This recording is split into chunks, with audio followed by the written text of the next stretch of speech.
From the very beginning, we are God's creation. The psalmist tells us that. He tells us that God knew us before we were in the womb.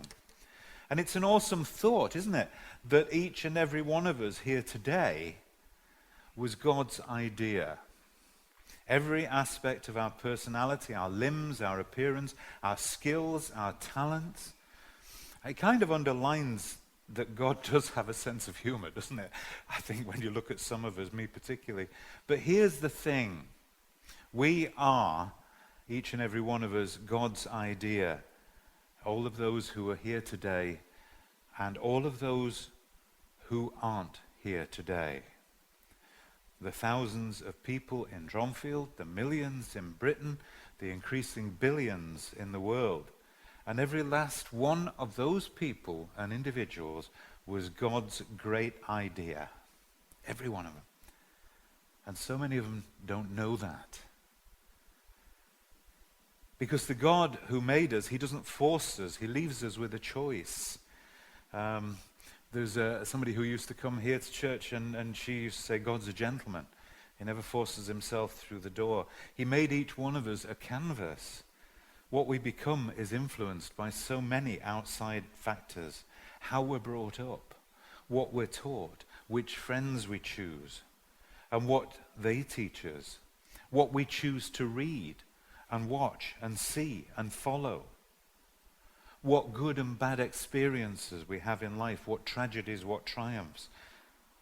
We are all equal in God's sight. I passionately believe that. But we do not all have the same opportunities. Our journeys will shape us. And when we hold a newborn baby or a toddler in our arms, we're overjoyed by the potential of what that little life can become.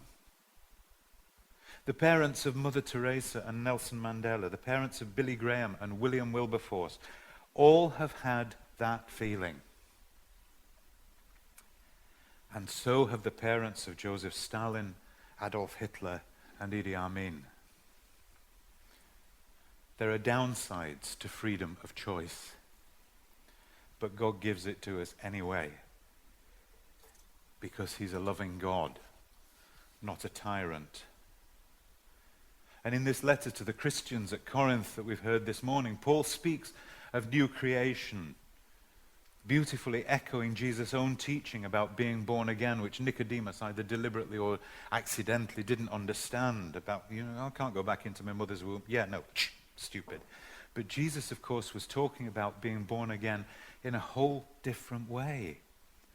And who better to talk about that than St. Paul, nay, Saul of Tarsus, a man whose choices and life experience and teaching filled his canvas with absolute certainty that he was right, that his people exclusively were God's chosen people, that all other people were worthless, that the Pharisees were the chosen leaders of the chosen people, spokesmen, men all, mouthpieces for the law of God to be obeyed and respected by all. A man whose certainties told him that this new sect of followers of Jesus of Nazareth were a dangerous group of heretics who all deserved to die and who needed to be wiped out at all costs to preserve the true faith. The canvas, this canvas that was St. Paul, had been painted over with a whole whack of bigotry and certainty go hand in hand. And it also paid him handsomely. And it got him all the best tables at all the best parties and restaurants probably or whatever.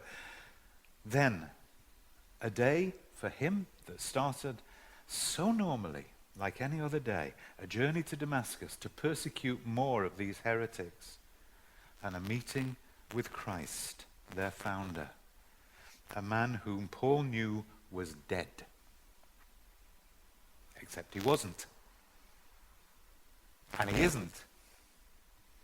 And this is one of the most powerful stories of a changed life in the whole of the Bible, possibly in the whole of history.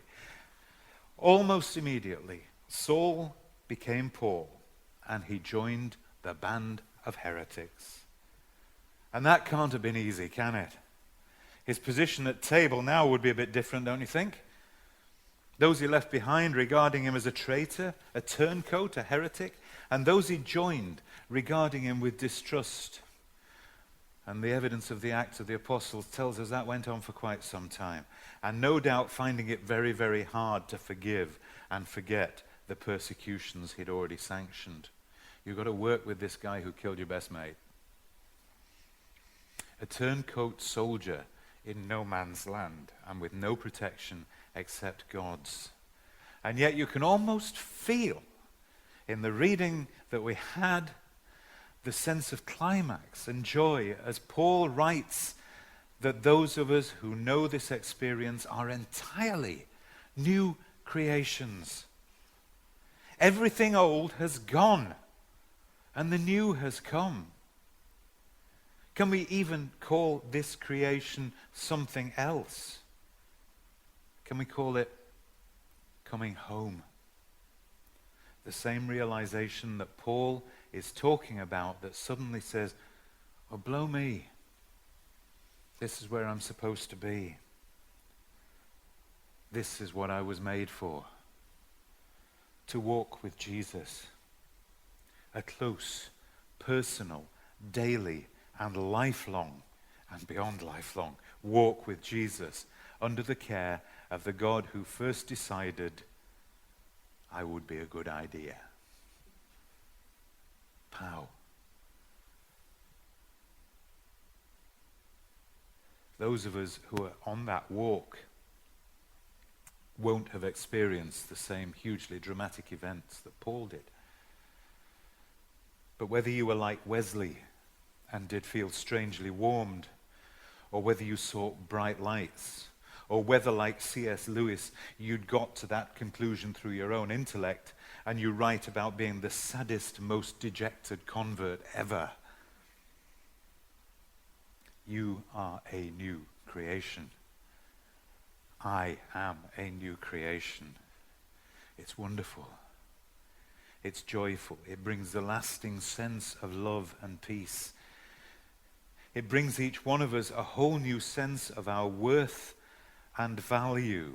And that matters, to coin a pandemic phrase, now more than ever. Because we are not the sum total of what we think the world is telling us we are.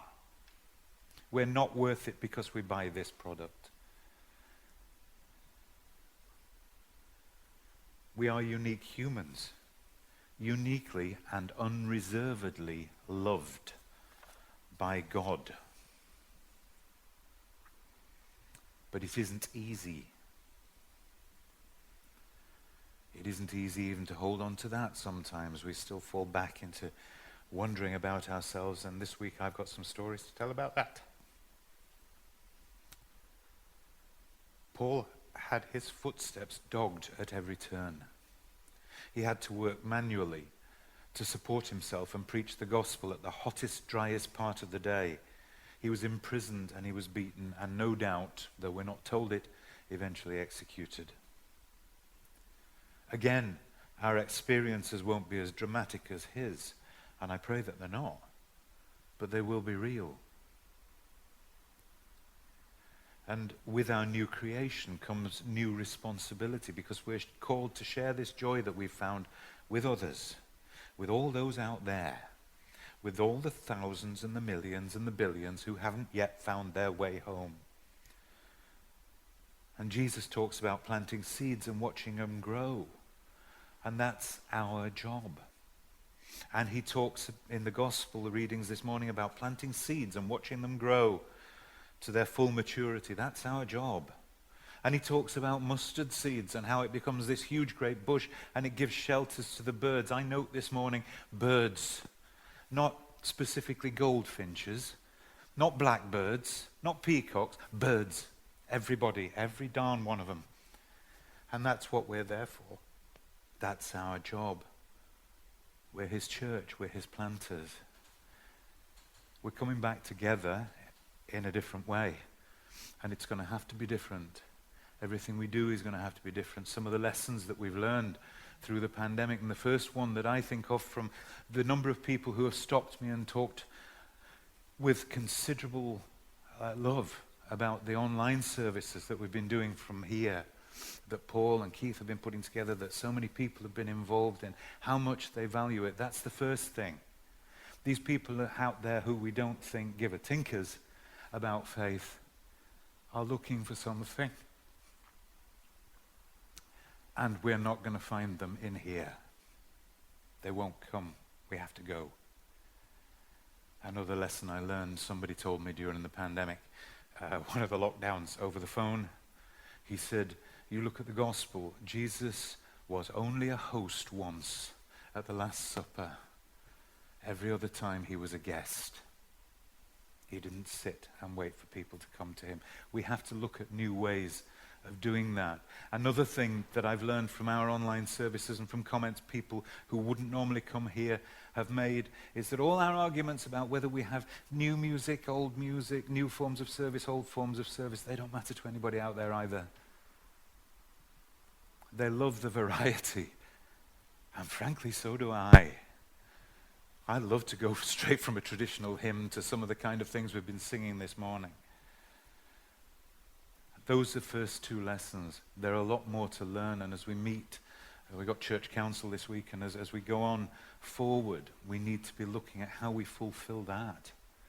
It starts with stopping asking the question, how do we get people to come to church?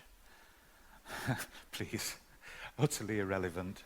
How do we tell people about the gospel through our lives and through our words in such a way that they find it so attractive that they want to go and find out for themselves? We won't convert people. We will not win souls for Christ. I hate that. It sounds like a sales regime. It's about people, their physical lives, everything about them. It's about going and helping them to get to a place where they, like Paul, can kneel down in front of Jesus for themselves and say, if this is really what you're about, if this is really what I'm supposed to be, show me and take me home. And God will do the rest from there. I hope and pray that we're going to take the lessons we've learned forward into praying together more, into worshiping together more, into trying to figure out what we can do individually and collectively to take that message. People come to church then anyway. It's a byproduct. That's a happening. It's, observable. I'm particularly passionate about how we approach men because of the pressures on so many of them to conform to what society thinks they ought to be, and because of what that does to them. I think that's about it, really. There should be a belting sentence to finish with, and there isn't. But I hope I've shared with you something of what I think that God's been telling me lately.